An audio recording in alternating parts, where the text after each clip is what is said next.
paysage, je pense que c'est le plaisir d'admirer, par exemple comme ici, les arbres fruitiers, la ligne bleue des Vosges, des pâturages, des champs de blé ou d'avoine, le soleil, les nuages. C'est tout cet ensemble qui est agréable à regarder. On prend le temps de s'asseoir, d'observer. Ici, en plus, à cette heure-ci, là, il y a un silence presque, à part quelques petites sauterelles. Là, il y a un silence qu'on apprécie, quelques oiseaux, mais enfin, il n'y a aucun bruit. Je trouve qu'il y a le paysage du bruit aussi, hein, du beau bruit, ou de l'absence de bruit, de nuisance. Ce qui est joli, je pense qu'il faut déjà qu'il y ait une harmonie, hein, une harmonie au niveau des couleurs. Hein, là, par exemple, sur le village, bon, ça va, il n'y a pas trop de couleurs. J'ai aussi une création, hein, chaque nuage a sa beauté.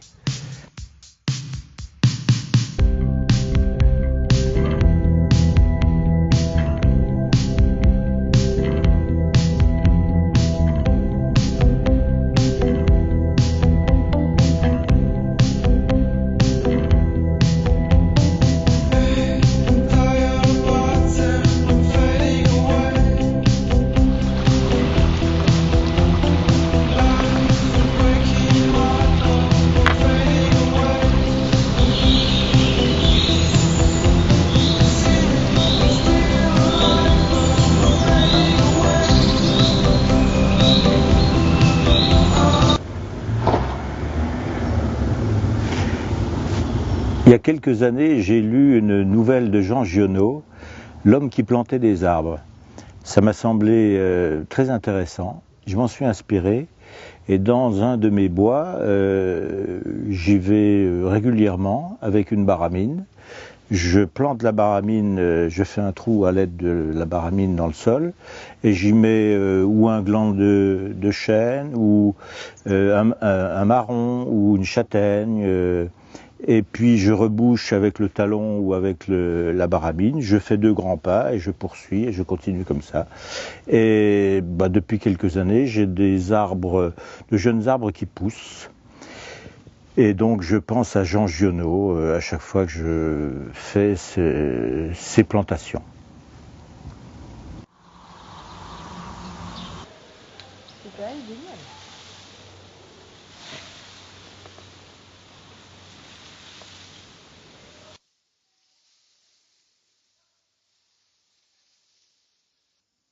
Les 2 jambes et sa tête. Votre monde possède 5... C'est plutôt celui-là, c'est l'écriture qui guide ensuite les espaces et la mise en scène globale des choses.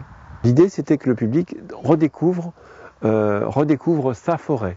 Et on a rêvé ensemble.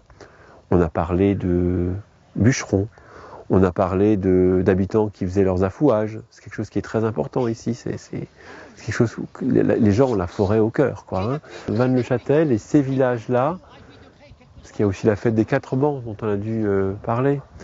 Les 4 bancs, ça a été une fête très ancienne qui a été remise au goût du jour, où les habitants des 4 villages viennent manger chacun sur leur territoire le 1er mai de chaque année.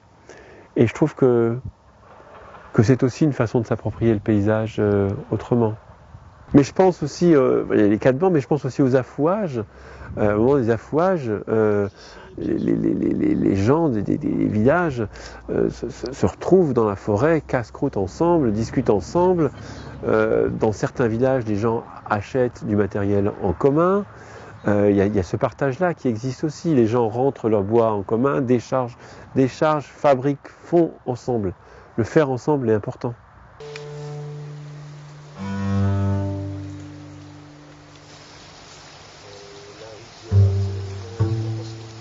Là ce soir par exemple, on a une quiétude, on n'a pas de vent, on entend vraiment le bruit de l'eau, mais on peut avoir aussi un mélange de sons avec les oiseaux qui sont ce soir un peu calmes d'ailleurs. Mais il y a tout un mélange sonore qui est intéressant. Et Moi, la pratique de la pêche m'a toujours conduit à observer tout le lien des animaux qui gravitent dans ce paysage, qui ont leur place, qui ont leur endroit, qui ont leur manière de faire. Et justement, au bord d'une... Comme tout bouge autour d'une rivière, ça peut même se passer très vite. Il suffit qu'un arbre mort vienne se loger à un endroit, ça va servir de repère. Donc c'est toujours mouvant, c'est toujours très intéressant. Les sons vont changer. On va plus voir tel animal à tel endroit.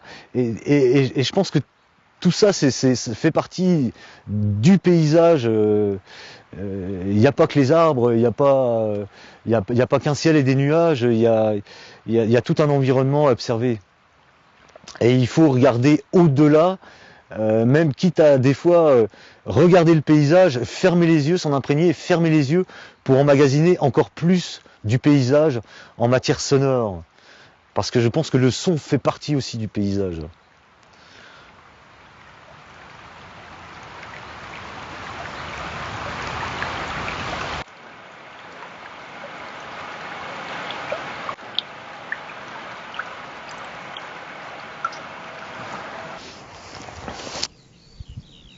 C'est vrai qu'on voudrait bien pouvoir éventuellement animer ça, apporter sa petite touche personnelle. Bon, mais faut pas rêver non plus.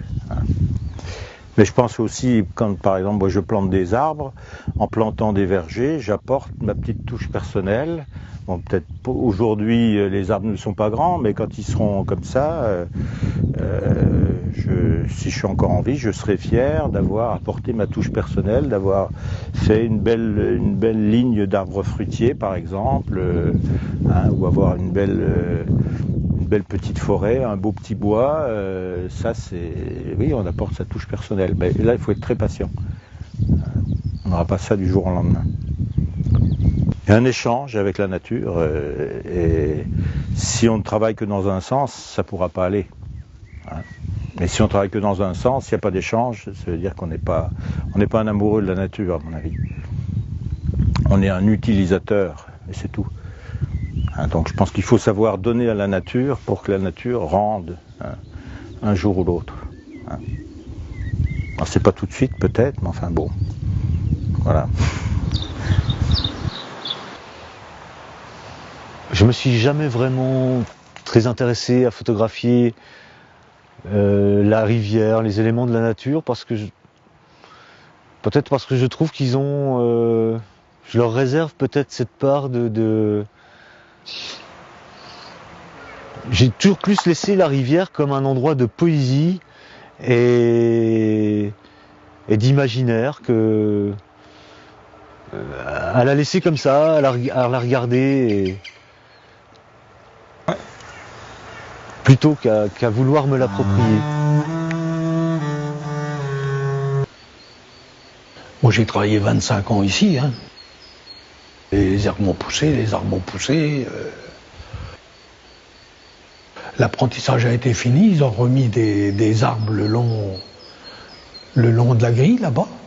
Même des rosiers ils avaient mis. Hein. Et puis, bon, après, on voyait plus trop les... Ouais, c'était un peu masqué, mais autrement... surtout moi, je passais tous les jours devant. Hein.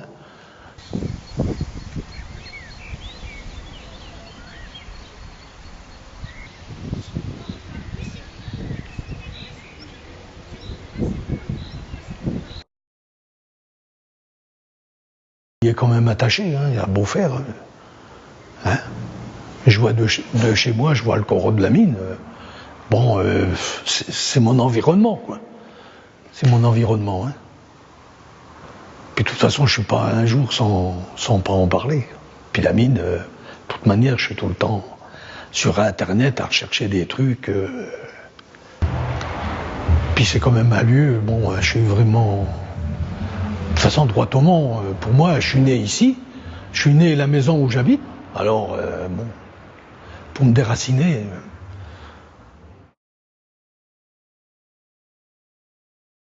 Mais 25 ans ici, quand ils ont fait tomber le skip, hein, j'avais les boules. Hein. Et on ne peut pas dire un jour la mienne reprendra. Donc il faut que ça perdure en lieu de visite, hein, parce qu'il n'y a que ça qui peut...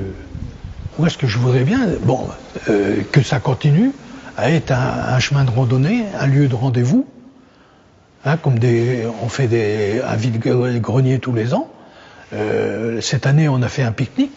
Donc, je voudrais que ça continue, quoi. En aiguille, tout le monde se rencontre, quoi. Alors, je voudrais bien que tout ça, ça perdure, quoi.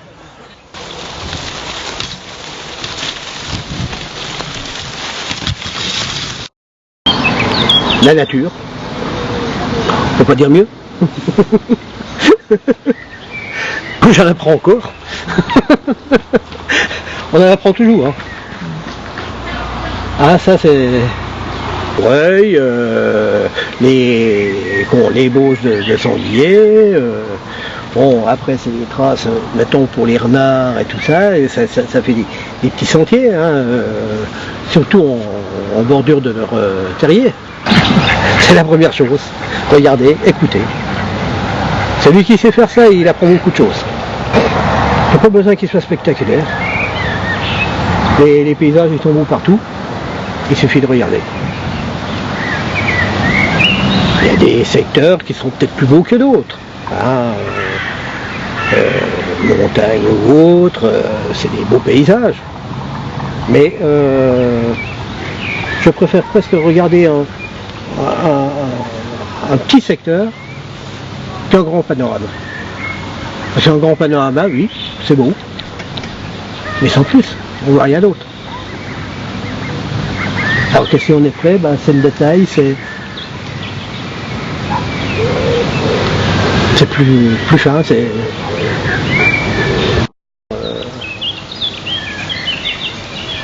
Quand on sait regarder, c'est tellement beau.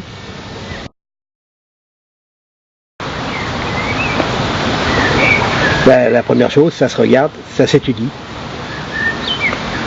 Puis après on détaille de plus en plus. Le regard sur le paysage, moi je vois mes grands-parents, ou de la génération de mes grands-parents, je crois que c'était peu marqué, le regard sur le pays. Bon, ils aimaient leur pays, mais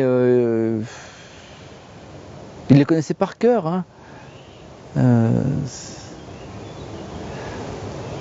Je vois mon grand-oncle là, il me disait regarde là-bas. Moi j'avais rien vu. Hein, et il m'indiquait de loin des choses, un chevreuil qui partait juste tout au bout, là, au loin. Il vivait beaucoup plus avec le pays. Mais il ne prenait pas le temps, je pense, de regarder le paysage.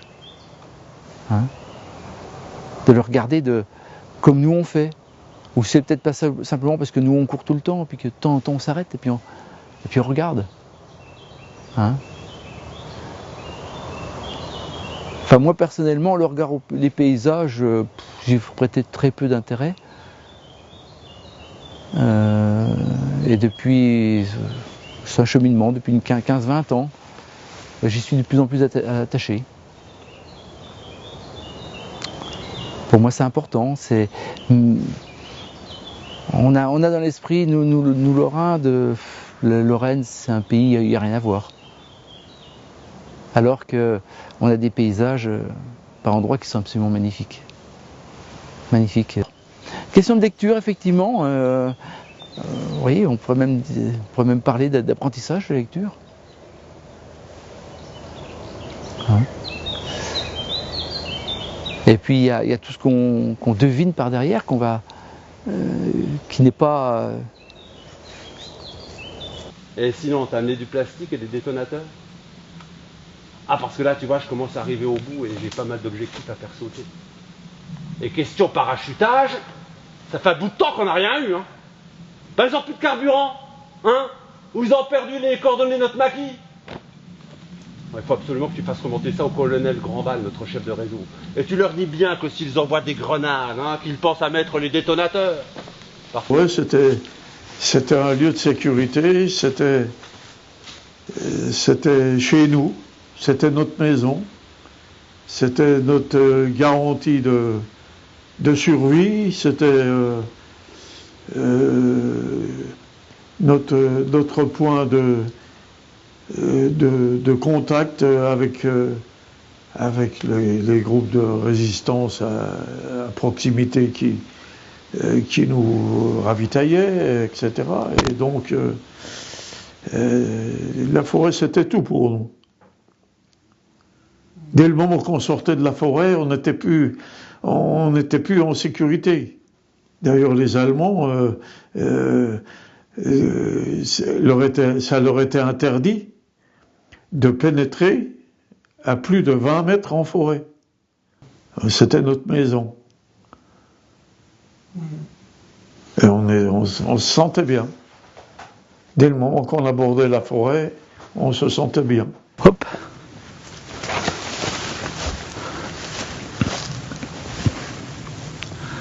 Faut pas oublier 25% de notre territoire hein, qui est boisé. C'est quelque chose de fort hein, avec les arbres. Hein. C'est quelque chose de puissant. Hein. L'arbre en forêt est moins je dirais, c'est une communauté d'arbres. Hein. Mais un arbre isolé qui marque un repère, qui a un paysage, qui est dans le paysage, etc. Il y a un affect vraiment très très fort. Hein. Il a une histoire, il a un nom, c'est un repère dans le temps, c'est un repère dans le pays. Donc c'est très fort hein, ce truc-là. Ils ont des fois des noms. Hein. De cette expérience-là, je comprends l'affection et la symbolique. Hein. Mes petits-enfants, leur grand-père maternel a planté un arbre le jour de leur naissance. On voit de temps en temps des petites traces de ce qu'on appelle d'androlatrie. Hein. On peut arriver, on voit des petites offrandes au pied des arbres. Ça, c'est pas très fréquent, hein, mais on peut voir ce genre de choses. Donc il y a des gens qui vont s'adresser à voilà, une sorte de rituel. Vous avez des régions où, par exemple, des arbres à loques, si vous avez déjà entendu parler, hein, où on va demander la guérison d'un enfant en mettant un vêtement sur cet arbre-là, et l'arbre va aider l'enfant à dépasser sa maladie. C'est fort l'affect.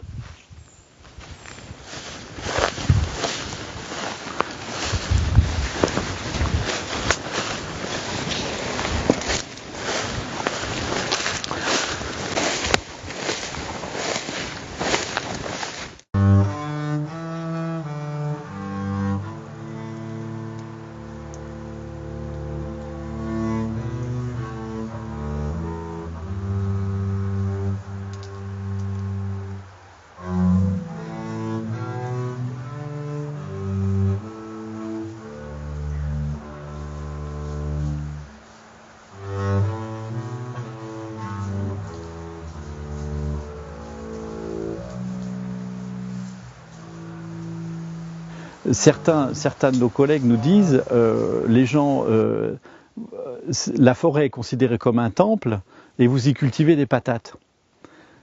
Oui, c'est un peu ce côté-là un peu cruel. Hein, c'est que en fait c'est un sanctuaire pour certains, mais je reviens toujours à ce que je dis. Elle est là parce qu'on l'a voulu comme ça.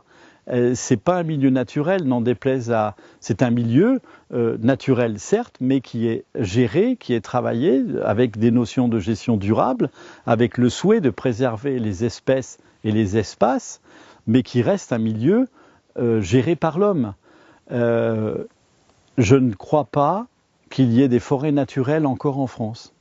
Je pense que l'homme est passé partout, ne serait-ce qu'aller récolter un arbre, des fruits, des champignons, chasser.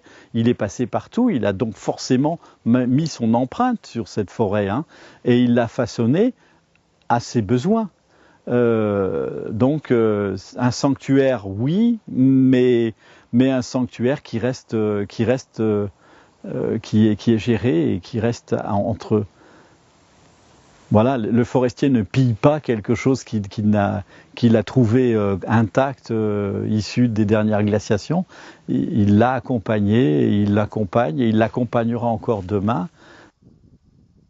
Un paysage, il est lié à une histoire, il est lié à une activité. Si cette activité-là disparaît, le paysage va disparaître avec elle. Ça veut dire que si on souhaite le conserver, il faut y mettre des moyens. Parce que c'est une formation anthropique qui est liée à la présence de l'homme. Hein, et donc forcément, il faudra l'entretenir. Parce qu'ici, si on laisse les choses se faire, ça sera de la forêt. À terme, ça deviendra de la forêt. En exagérant, Nancy abandonnée aujourd'hui, dans 80 ans, ça sera de la forêt. On voit les exemples, par exemple, des grands temples d'Angkor Wat, etc. On voit la puissance de la forêt qui est venue et qui s'est installée.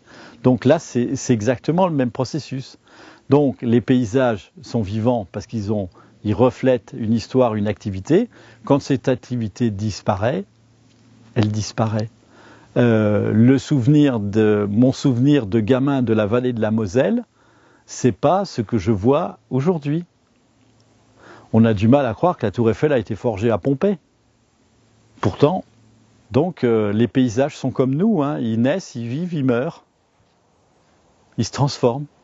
Puis voilà, donc voilà un petit peu ces paysages-là sont liés. Pourquoi les gens se sont installés ici? Parce qu'il y avait de l'eau, parce qu'il y avait du fer, parce qu'il y avait des bois. Donc on pouvait, voilà, on est remonté le long des cours d'eau, on a trouvé du fer. La forêt était juste à côté, on a fait une activité de forge, et puis après, toutes les industries l'industrie est partie, les paysages changent. Pompée maintenant, qui se rappelle qu'on a fait la Tour Eiffel là-bas, à part les Lorrains, on voit plus de hauts fourneaux. Donc les paysages sont comme nous, quand une activité disparaît, ils disparaissent.